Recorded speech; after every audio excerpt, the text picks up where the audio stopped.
Senator Adam Schiff, Democrat of California. Senator, you had some tense moments with Pam Bondi yesterday. Let's take a listen first to this moment when you were asking if she would pursue the prosecution of Special Counsel Jack Smith. A summary by the president or his desire to investigate Jack Smith would not be enough for you to open an investigation of Jack Smith. Is that right? I will look at the facts and evidence in any case. And sitting here today, Senator, 72% of Americans I only have have 7 lost minutes. faith in the Department of Justice. Sitting here today, are you? Well, what was your take on her answer there? And just to touch on something she said there about 72% of the American people losing faith in the Justice Department. Do you think Democrats bear any responsibility for that? I think the responsibility goes to those who've been trashing the Justice Department, and that's what the Republicans have been doing ever since the investigation of Donald Trump by the Justice Department began. They wanted to discredit the FBI, discredit the Justice Department. No, I think Jack Smith did what he should do, which was follow the facts. Indeed, if there's a criticism I have of the department, it was that they took too long to follow those facts where they led. That is also a criticism I have of the courts that willingly allowed President Trump to delay. But in terms of Bondi's testimony, the concern I had, and you got a sense of it there, is her unwillingness to answer very simple questions. The question I was asking her there is, are you aware of any factual predicate to open an investigation of Jack Smith? It should have been an easy answer, no. I similarly asked, are you willing to commit to not destroying evidence in his January 6th investigation? Unwilling to even make that commitment, unwilling really to say anything she thought might offend Donald Trump's sensibilities. And if she can't answer those simple questions for that fear, then what are we to assume she will do when Trump asks her to do something immoral, unethical, or unlawful?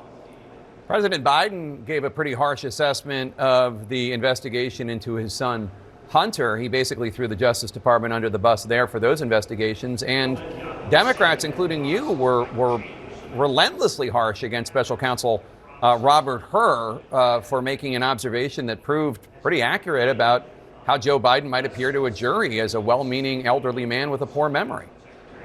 I was critical of that for good reason, and that is you don't put gratuitous personal observations like that in a prosecutorial memo. You just don't. And it was done for a political reason.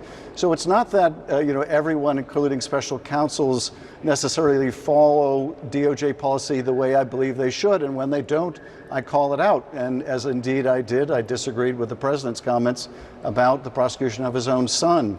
But nevertheless, I think the discredit that has been brought on the Justice Department has been the product of a multi-year campaign to discredit the department as some kind of warfare, lawfare vehicle, as some kind of deep state, which is deeply damaging nonsense. So I think that's what's really discredited the hardworking people in the Justice Department. Now they're going to have one of the leading conspiracy theorists of the deep state, Kash Patel, potentially running the FBI, if he's confirmed. And all I could say is God help us if that's the case. I think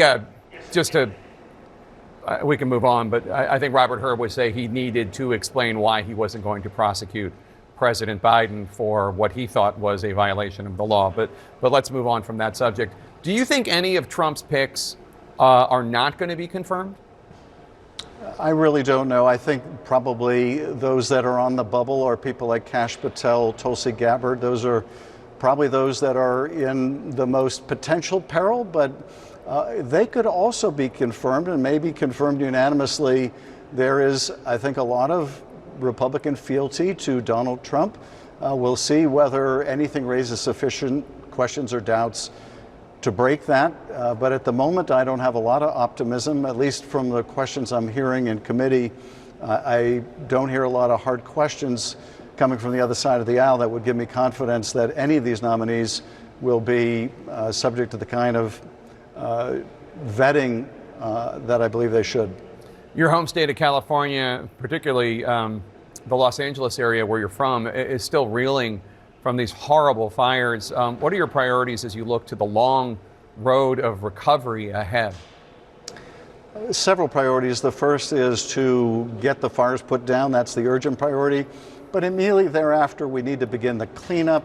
We're going to need a lot of help with that, the massive quantities of noxious and hazardous materials. And then we got to speed up the rebuilding process. We can't let this linger for years and years and years. We're also going to need ultimately a postmortem of what happened here. I favor an independent commission that can look at this objectively from start to finish and make prescriptions for what we need to do to better protect ourselves and make us more resilient against these fires in the future. And of course, overlaying all of that is the reason for these mega fires, and that is climate change, and we can't take our eye off that for a minute. Senator Adam Schiff from California, thank you so much. Really appreciate it.